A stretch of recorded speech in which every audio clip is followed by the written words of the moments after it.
विषय विशेषज्ञ के रूप में हमारे बीच में करौली शंकर महादेव के महंत जी, जिनका इस समाज में बड़ा नाम है, समाज को कैसे उन्होंने जोड़ा और उसके लिए हमें क्या करना चाहिए कि उनके विचार हमारे बीच में आए। मंच में माइक पहुंचाओ बेटा।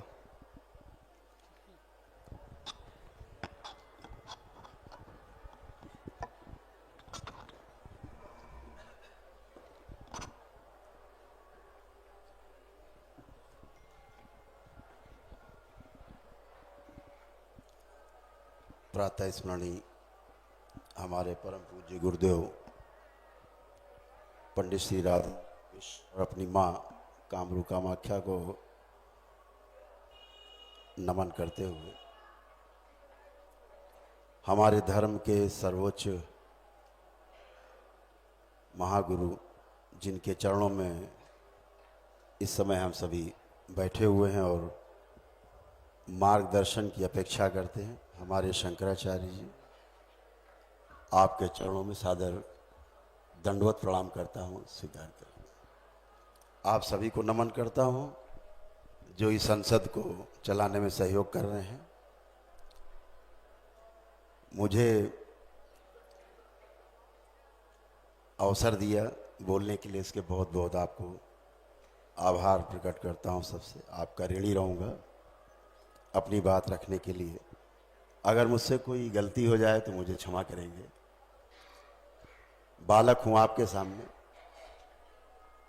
लेकिन जितनी बात करूंगा अनुभव की बात करूंगा, किताबों की कोई बात आपसे नहीं करूंगा।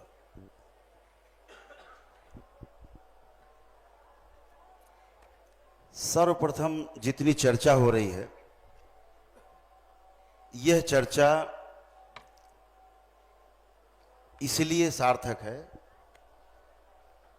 क्योंकि धर्म को जानने वाला ही धर्म संसद चला सकता है और धर्म की व्याख्या कर सकता है, और इसलिए मैं शरण में आया हूं। मैंने उन सभी धर्म संसदों से किनारा किया है जो धर्म के बारे में कोई ज्ञान नहीं करते, ज्ञान रखते भी नहीं, राजनीतिकरण करते हैं। हमने छोटी सी बात समझी अपने जीवन काल में अनुभव से कि हमारे महापुरुषों ने जिस सर्वोच्च स्थान पर आप विराजमान हैं, यहां से जो हम हिंदू संस्कृति को मानने वाले सनातनी, हमारे महागुरुओं ने 4 आश्रम मानव जाति को सभ्य बनाने के लिए, सभ्य बना करके उनको अंत में 84 लाख योनियों के जन्म मरण के बंधन से मुक्त तक करने के लिए व्यवस्था बनाई थी। आज जो भी हम रोना रो रहे हैं, यह रोना उसी का है कि हमने उन 4 आश्रम को मानने से इनकार कर दिया है। यह अपराध हमने किया है, उस अपराध का दंड प्रत्येक परिवार भुगत रहा है। सबसे बड़ा अपराध किया है। बात परिवार से शुरू होती नहीं है। जितना मैंने जाना है, परिवार की व्यवस्था स्वयं से शुरू होती है। जब तक स्वयं में समाधान नहीं होगा, परिवार में समृद्धि नहीं आएगी। परिवार में समृद्धि नहीं आएगी तो समाज में अभय कभी भी नहीं आएगा, और अगर समाज में अभय नहीं आएगा तो हम इस अस्तित्व में सह अस्तित्व पूर्वक जीने का गुण अपने अंदर कभी भी नहीं ला पाएंगे। हमेशा असफल रहेंगे और शोषण करेंगे।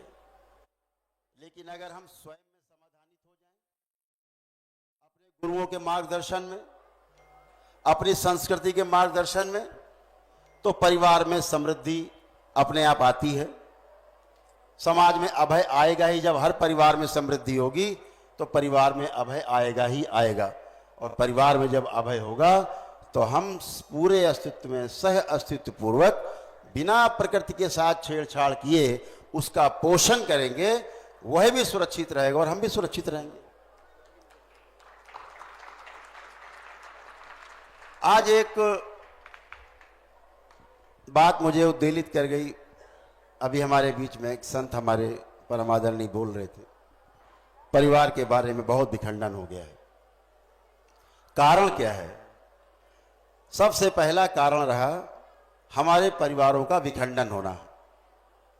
विखंडित क्यों हुए? क्योंकि हमने स्वयं को पहचाना नहीं, स्वयं में समाधानित नहीं हुए, प्रश्न बने रहे, प्रश्न रहे तो दुख बने रहे, दुख बने रहे तो हमने अलग रह करके उन दुखों से छुटकारा पाने की कोशिश की, दुख और बढ़ गए। यह जो परिवार टूटे, इसके पीछे सबसे बड़ा कारण हमारे देश के अंदर पाश्चात्य संस्कृति का वाहक टेलीविजन आया। टेलीविजन आया तो हमारे दादा दादी की जो उपयोगिता थी हमारे परिवार में, वो समाप्त हो गई। दादा दादी की उपयोगिता समाप्त होते ही हम टेलीविजन हमारा दादा दादी बन गया बच्चों का। मैंने अनुभव किया अपने स्वयं में, मुझे कोई संस्कार पूरे अपने माता पिता से नहीं मिले। 90% संस्कार मुझे अपने दादा दादी से मिले, उनके साथ समय बिताया है। जो भी यहां उम्रदराज लोग बैठे हैं, उन्हें सुख प्राप्त हुआ है, ये सौभाग्य प्राप्त हुआ है। माता पिता तो बहुत दूर रहते थे, खेलना कूदना दादा दादी के साथ होता था, पका हुआ फल होता था वो, और पके हुए फल से सीधे कच्चे फल में ट्रांसफॉर्मेशन होता था, विचार होता। आज बहुत दुख का विषय है कि टेलीविजन से बात और आगे बढ़कर के मोबाइल पर आ गई। हर बच्चे के हाथ में मोबाइल हो गया, दुख और बढ़ गए। और दादा दादी जेब में पड़े रहने लग गए, एक जेब में दादा, एक जेब में दादी, 2 मोबाइल हो गए डाल के रखे हुए। संकट और बढ़ गए हैं। हमारे इस देश में परंपराएं बहुत मजबूत रही हैं। हम बहुत सौभाग्यशाली हैं कि उन परंपराओं में जीने का मौका मिला और आज भी अपने को ऐसा जी पाते हैं और उसका सुख पाते हैं। मैंने अनुभव से जाना, सार्वभौमिक सिद्धांत है, मैं सुखी रहना चाहता हूं और सारा संसार, प्रत्येक व्यक्ति सुखी ही रहना चाहता है। मुझे आज तक एक व्यक्ति किसी भी धर्म का, किसी भी जाति का, किसी भी वर्ण का, किसी भी समुदाय का, किसी भी देश का दुखी रहना नहीं चाहता। यह सार्वभौमिक सत्य है, हर व्यक्ति सुखी रहना चाहता है।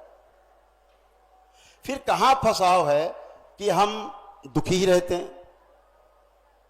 कुछ व्यक्ति सफल हो जाते हैं तो सुखी रहने का रास्ता ढूंढ लेते हैं, लेकिन कभी सुखी और कभी दुखी और कभी सुखी और कभी दुखी ऐसा जीते हैं। यह भी मॉडल नहीं है, यह स्वीकार नहीं है। हमारे महापुरुषों ने सुख को निरंतरता में जीने का रास्ता बताया था। चारों आश्रम में जी करके सुख की निरंतरता पाई जा सकती थी।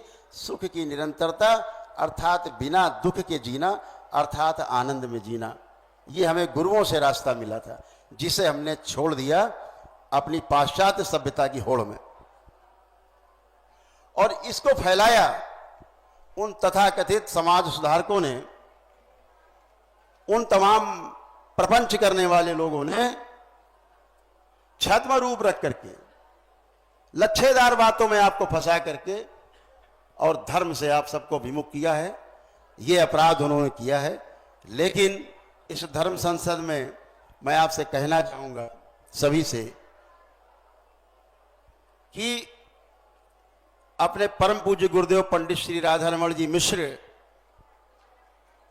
का जो हमें आशीर्वाद मिला, उनसे जो हमें प्रसाद मिला, उसको हम सफलतापूर्वक दूसरों को दे पा रहे हैं। वह क्या है? समस्याओं मुझे लगता है समाधान के साथ चर्चा होनी चाहिए। अगर मेरे पास प्रश्न है तो उनका समाधान भी मेरे पास प्रस्ताव के रूप में होना चाहिए। मैं अपना प्रस्ताव इस धर्म संसद में परम आदरणीय अपने शंकराचार्य जी के समक्ष प्रस्तुत करना चाहूंगा, अनुमति के साथ।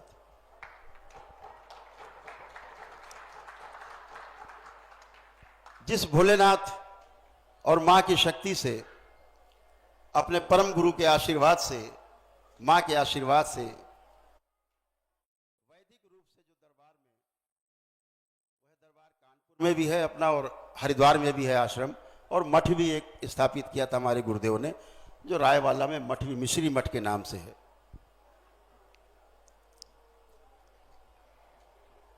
दरबार ने वह वैदिक विधियां पुनर्जीवित की हैं,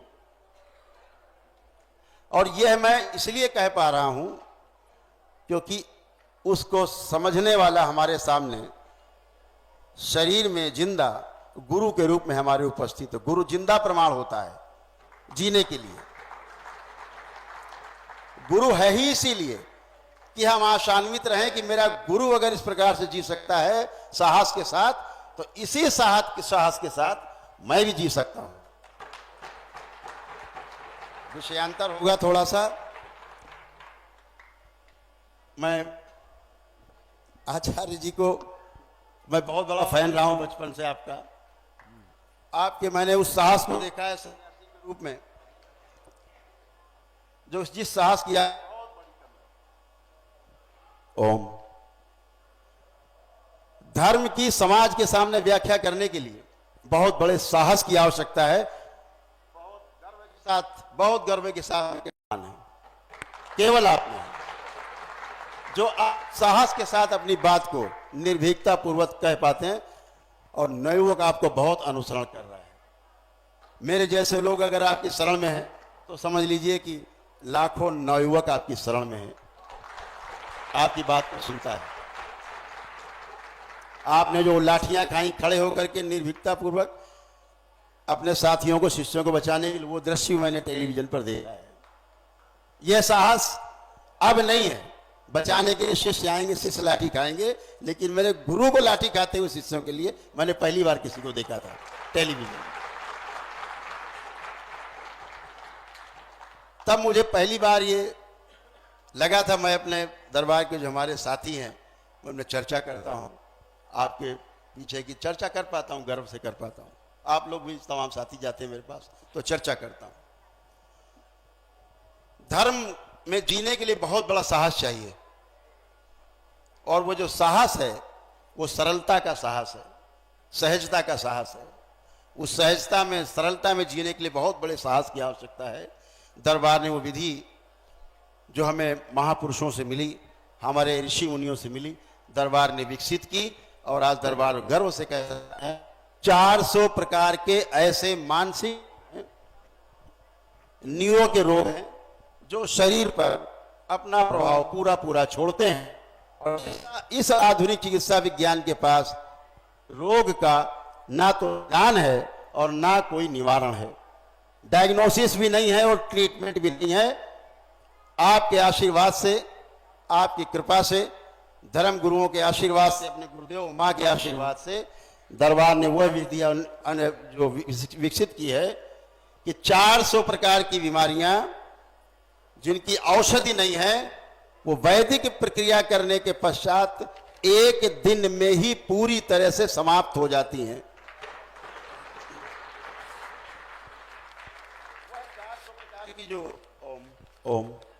जो वह 400 प्रकार की बीमारियां हैं,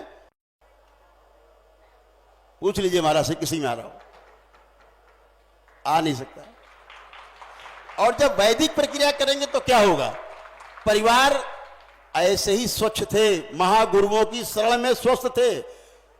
कुछ लोग नाच नाच के, ताता थैया करके, लच्छेदार बातें सुना करके, कथा सुना करके लोगों को जो भ्रमित कर रहे हैं महाराज जी, उनसे मेरा सख्त विरोध है। इन लोगों ने ही परिवार को तोड़ा है, हमें कामुकता में फंसाया है। अगर हम कामुकता की बात करेंगे, नाच गाने की बात करेंगे महाराज श्री, तो कामुकता ही पनपेगी। ज्ञान की भगवान श्री कृष्ण योगेश्वर, नारायण का अवतार, गीता नहीं दिखती इनको, राधा का कहीं जिक्र नहीं, लेकिन कथा शुरू राधा से होगी, कथा समाप्त राधा पे होगी। केवल नाच गाने से शुरू होगी, नाच गाने पे खत्म होगी। हमारे समाज को दिशाहीन बना रहे हैं, ये केवल मजाक का पात्र बना रहे हैं, हमारे धर्म का उपहास उड़ा रहे हैं। अभी यहां पर भी एक धर्म संसद एक सज्जन कर रहे थे, मैंने कहा ऐसी संसद हमें नहीं चाहिए। मैं एक संतों के कार्यक्रम में गया, अखाड़े में मुझे आमंत्रित किया गया। मैंने कहा भाई आप लोगों को थोड़ा सा तो अपने गरिमा का ख्याल रखना चाहिए। एक वह व्यक्ति, आप सब उसके पीछे हमारे चारों, हमारी गुरु परंपराओं की, महान परंपराओं की रक्षा करने वाले हमारे चारों शंकराचार्य चले, ऐसी इच्छा रखता है ये व्यक्ति। आप सारे अखाड़े चलें उसके पीछे, ऐसी इच्छा रखता है व्यक्ति, आप इसके पीछे चलेंगे। आपको अपनी गरिमा का ख्याल रखना चाहिए। हमारे अगर सनातन धर्म का, हमारी धर्म संसद का अगर कोई संचालन करेगा तो हमारे शंकराचार्य जी करेंगे, हमारे 13 अखाड़ा उनके पीछे होंगे और हम सब उनके पीछे होंगे। ये व्यवस्था है। व्यवस्था को इस महाकुंभ के परिसर में व्यवस्थित करने का काम यहां किया जा रहा है। सबसे खराब मॉडल परिवार का रहा, बहुत चर्चित IITN बाबा, सबसे खराब परिवार का सबसे खराब उदाहरण। हमारे आदि गुरु शंकराचार्य जी जब तक मां ने नहीं कह दिया कि बेटा तुम्हें सन्यास की दीक्षा लेने का मैं तुम्हें अनुमति देती, तब तक वह बाल और अपनी मां को छोड़ के नहीं गए। परंपराएं पीछे जो किया गया हमारे महागुरुओं ने किया है, महापुरुषों ने, कम से कम उतना तो आना चाहिए। और जो आकर के अपने गुरुओं को गाली बके, आकर के यहां पर अपने माता पिता को गाली बके, राक्षस बताए, वह व्यक्ति सन्यास तो छोड़ो, आदमी कहलाने के भी लायक नहीं है। कोई गलती हो गई हो अपनी बात प्रस्तुत करने में तो हमें क्षमा करेंगे। बात बहुत करना चाहता हूं घंटों आपसे। ये लोभ मेरा जो है बहुत बढ़ता जा रहा है, लोभ, इसको समाप्त करने की कृपा करें। और आपसे पुनः बहुत वार्ता करूंगा और आपसे अनुरोध करूंगा, ये अपराध करूंगा कि कभी 10 मिनट का समय जरूर देंगे, जरूर, तो आपसे वार्ता होगी। हरिहर, बहुत बहुत धन्यवाद आपको। आप लोगों ने बहुत सुना हमको, इसके लिए बहुत धन्यवाद। हरिहर।